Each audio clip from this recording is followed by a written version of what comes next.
आपको teacher personally नहीं जानता कि आपकी री थी कि नहीं, कि आप पढ़ते हो नहीं, आप कैंटीन में ज़्यादा बैठे हो, क्लास में ज़्यादा बैठे हो, नहीं।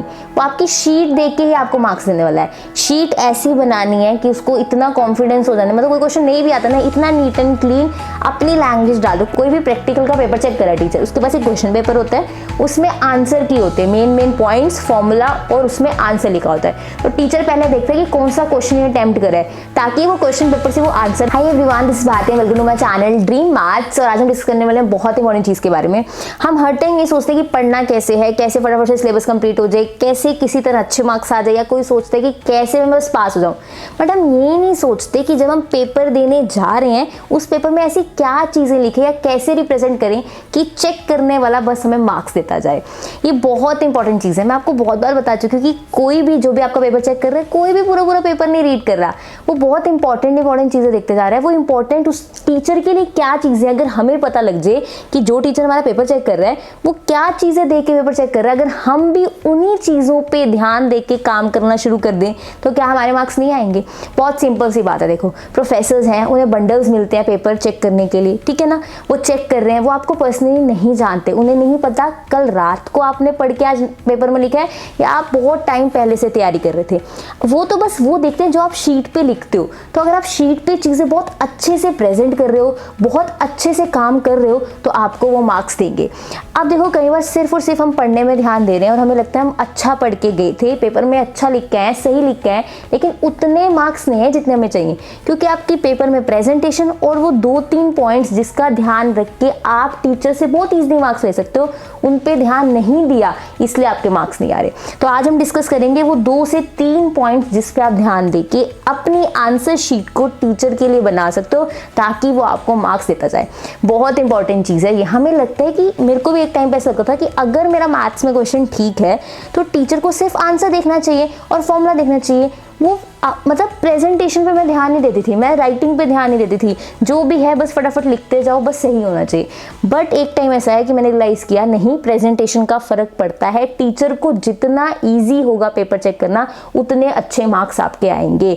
टीचर आपको मार्क्स देना जानता है, देना चाहता भी है, आपको लेने आने चाहिए मार्क्स उससे। तो बहुत ईजिली पॉइंट है, बहुत ईजिली आपको समझ आ जाएंगे। नंबर 1, जब भी आप एग्जाम में गए, आपने क्वेश्चन पेपर देखना है। क्वेश्चन पेपर देख के सबसे पहली चीज आपने क्वेश्चंस की सिलेक्शन करनी है, ना कि फर्स्ट क्वेश्चन देख के फटाफट करना शुरू कर देना है, और ना ही घबरा जाना है कि ये पेपर में मुझे क्वेश्चन आता है या नहीं आता। नहीं, सबसे पहले आपने क्वेश्चन पेपर में क्वेश्चन सिलेक्शन करनी है। जैसे यूनिट 1 में आपको 2 क्वेश्चन उसमें से एक करना है, आप सिलेक्ट करो कौन सा एक करना है। यूनिट 2 में 2 क्वेश्चन आपको एक सिलेक्ट करना है, वो आप सिलेक्ट करो। सबसे पहले हर यूनिट में से एक क्वेश्चन सेलेक्ट करो। मान लो आपने 5 क्वेश्चन सेलेक्ट कर लिए ओवरऑल पेपर में से, राइट। 4 यूनिट 4 क्वेश्चन दिए होगा और कंपल्सरी क्वेश्चन एक बार आपने रीड कर लिया। या फिर आपको 8 में से 5 सेलेक्ट करने होते हैं, ये भी क्राइटेरिया होता है, वो आपने कर लिया। सेकंड चीज, अगर सिलेक्शन करते हो आपको ऐसे 1-2 क्वेश्चंस मिल गए जो आपको नहीं आते, तो आप उससे डीमोटिवेट होकर पूरा पेपर खराब कर लेते हो, जिसकी बिल्कुल भी जरूरत नहीं है। आप ये खुश हो आपको 5 में से 3 आते हैं, तो जो क्वेश्चंस आपको आते हैं पहले उस पे ध्यान देके उसको शीट पे अच्छे से करो, और उस 2 क्वेश्चंस की दिमाग से टेंशन निकालो जो आपको नहीं आते। जब हम तैयारी कर रहे होते हैं तब आप ध्यान रखो हमें अच्छे से पढ़ना है, लेकिन जब आप एक बार पेपर देने बैठ गए उस 3 घंटे में, ये अपने आप को रियलाइज करा दो, मैं इंटेलिजेंट हूँ, मुझे सब कुछ आता है, मुझे टेंशन नहीं लेनी। टेंशन सिर्फ तैयारी के टाइम, उस टाइम पढ़ना है, लेकिन पेपर देते हुए अपने आप को ये समझना है मुझे सब कुछ आता है, मैं कर लूंगा। अगर आपको 5 में से 3 क्वेश्चन आते हैं, 2 नहीं आते, उन 2 को छोड़ दो, उन 3 पे अच्छे से ध्यान फोकस देके काम करो। वो 2 में कुछ ना कुछ तो हम बाद में लिख ही देंगे, एटलीस्ट कुछ तो उस टॉपिक के बारे में पता होगा ना, लेकिन जो 3 आते हैं उनको अच्छे से करना शुरू करना है। तो सबसे पहला पॉइंट, पेपर में जाकर क्वेश्चन पेपर में पहले क्वेश्चंस की सिलेक्शन करनी है। फिर सेकंड चीज क्या है, जब आप क्वेश्चंस करना स्टार्ट करोगे शीट पे, ये नहीं पहले 3rd क्वेश्चन कर रहे हो, फिर 1st क्वेश्चन कर रहे हो, फिर 5th क्वेश्चन कर रहे हो, नहीं, एक सीरियल ऑर्डर होना चाहिए। आप फर्स्ट कर रहे हो, मान लो को 1st और 2nd में से 2nd करना है, तो पहले 2nd, 3rd और 4th में से 4th करना है, फिर 4th, मतलब एक सीरियल ऑर्डर में आपने आंसर्स लिखना है। ये नहीं जो मन आ रहा है, जो जैसे पता लग रहा है वैसे कर रहे हो, नहीं, एक सीरियल ऑर्डर में आपने पेपर अटेम्प्ट करना है।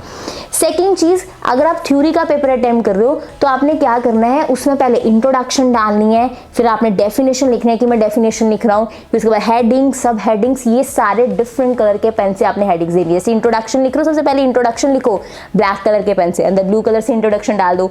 डेफिनेशन किसकी दे रहे हो, मान लो स्टैटिस्टिक्स की दे रहे हो, स्टैटिस्टिक्स लिखो, अंदर थ्योरी ब्लू कलर से डालो।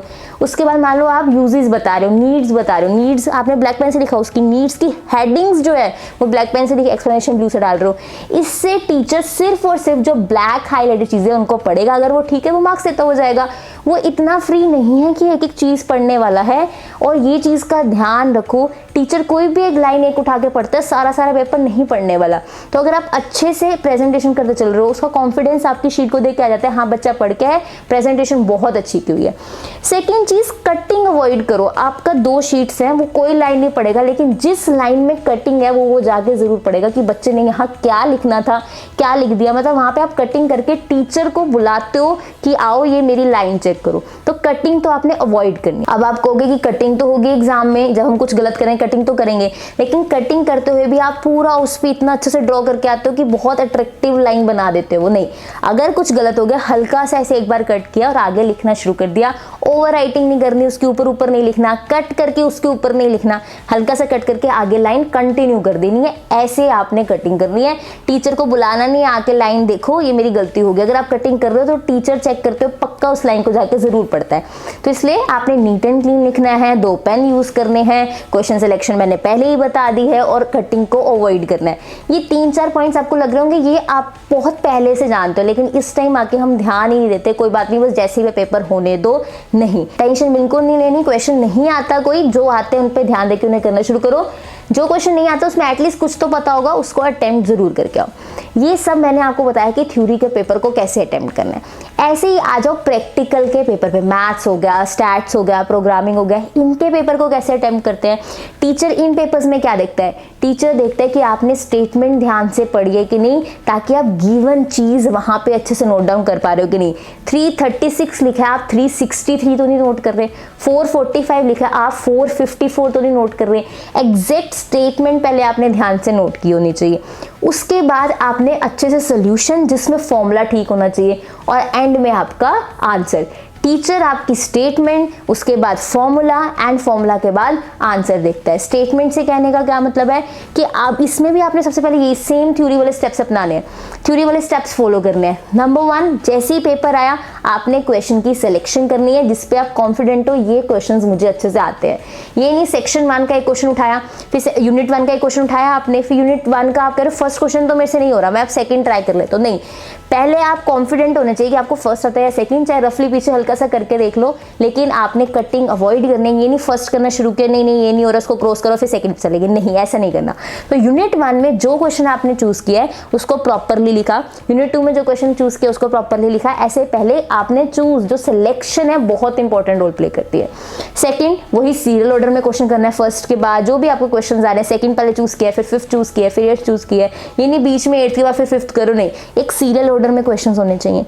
थर्ड चीज आती है कि आपका जो पेपर चेक कर रहा है टीचर, वो आप में वो देखता है कि आपने कौन सा क्वेश्चन किया, कौन सा पार्ट नोट किया, वो क्वेश्चन पेपर से वो स्टेटमेंट चेक करता है।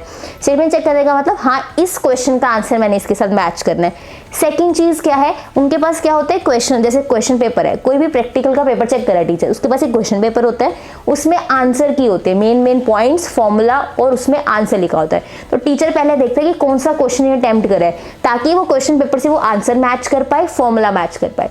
सेकंड चीज, फिर वो देखते हैं कि आपने वो फॉर्मूला लिखा है और आपका वो आंसर है, दैट्स इट। आपका क्वेश्चन नंबर, स्टेटमेंट क्या है, आपका फॉर्मूला और आपका आंसर, बस यही चीजें नोट होती है। आपको क्या लगता है कैलकुलेटर से एक एक कैलकुलेशन चेक कर रहा है, नहीं, आपका आंसर ठीक आ रहा है, फॉर्मूला ठीक है, तो आपने क्वेश्चन ठीक ही किया होगा। ये 3 चीजें आपने हाईलाइट करनी है। गिवन आपने जरूर लिखना है, कोई भी चीज गिवन है, मान लो आप अमाउंट वाला क्वेश्चन कर रहे हो, एस मतलब अमाउंट में कौन सा करते हो आप प्रिंसिपल वाला करते हो, रेट ऑफ इंटरेस्ट वाला करते हो, प्रिंसिपल गिवन लिखो, प्रिंसिपल रेट ऑफ इंटरेस्ट, उसका क्वेश्चन करो, फॉर्मूला यूज्ड को ब्लैक पेन से बॉक्स में डालो, और फिर जो आंसर है उसको भी बॉक्स में डाल के आओ, ताकि टीचर को चीजें हाईलाइटेड हो, इधर उधर ध्यान नहीं दे, फटाफट से पेपर चेक करता जाए। जितना ईज टीचर को होगा उतने अच्छे मार्क्स आपके आएंगे। थ्योरी हो, प्रैक्टिकल हो, नीट एंड क्लीन पेपर लिखना है, इसमें भी कटिंग अवॉइड करनी है। जहां आप कैलकुलेशन में कटिंग करोगे वहीं टीचर फटाफट देखने पहुंचेगा कि बच्चे ने क्या लिख के सही किया है। तो इन चीजों का ध्यान रखना है। पेपर प्रेजेंटेशन लाइक 3 घंटे आप वो मेन कॉपी है जिससे आपको टीचर जानता है। आपको टीचर पर्सनली नहीं जानता कि आपकी रीत ही कि नहीं, कि आप पढ़ते हो नहीं, आप कैंटीन में ज़्यादा बैठे हो, क्लास में ज़्यादा बैठे हो, नहीं। वो आपकी शीट देख के ही आपको मार्क्स देने वाला है। शीट ऐसी बनानी है कि उसको इतना कॉन्फिडेंस हो जाए, मतलब कोई क्वेश्चन नहीं भी आता ना, इतना नीट एंड क्लीन अपनी लैंग्वेज डालो। कुछ ना, ऐसा कभी नहीं होता कि पूरा ना पूरा क्वेश्चन आपको आता हो। ऐसा हो सकता है कि उसकी नीड्स नहीं आती या उसकी लिमिटेशन आती है, एक आधा पॉइंट नहीं आता, कुछ ना कुछ जरूर आता होगा। वो भी इतने अच्छे से प्रेजेंट करके हो जितना आपको आता है, ताकि टीचर को कॉन्फिडेंस आ जाए, नहीं इसने ठीक ही लिखा होगा। तो चाहे थ्योरी का पेपर हो या फिर प्रैक्टिकल, पढ़ने के साथ साथ प्रेजेंटेशन भी बहुत इंपॉर्टेंट रोल प्ले करती है। तो इस पे आपने ध्यान देते हुए आप अपने हर पेपर में 5 to 10 मार्क्स इंक्रीज कर सकते हो। तो अगर आपके 5 सब्जेक्ट्स हैं, 50 मार्क्स इंक्रीज हो जाएंगे। 50 मार्क्स का मतलब क्या है, 6 मार्क्स अगर एक परसेंटेज बनता है तो आपके 7 to 8% आपके बढ़ जाएंगे। अगर आपके 70% आ रहे हो, प्रेजेंटेशन अच्छी करने से आपके 76-78% आ सकते हैं। तो ऐसे करते करते आप अपने मार्क्स बढ़ा सकते हो। प्रेजेंटेशन बहुत इंपॉर्टेंट रोल प्ले करती है। आई होप अब आप प्रेजेंटेशन अच्छी दोगे एग्जाम में, और जिनके एग्जाम स्टार्ट हो भी चुके हैं, 1-2 एग्जाम्स रह गए हैं, उनमें अच्छी कर लेना ताकि आपके मार्क्स अच्छे आए।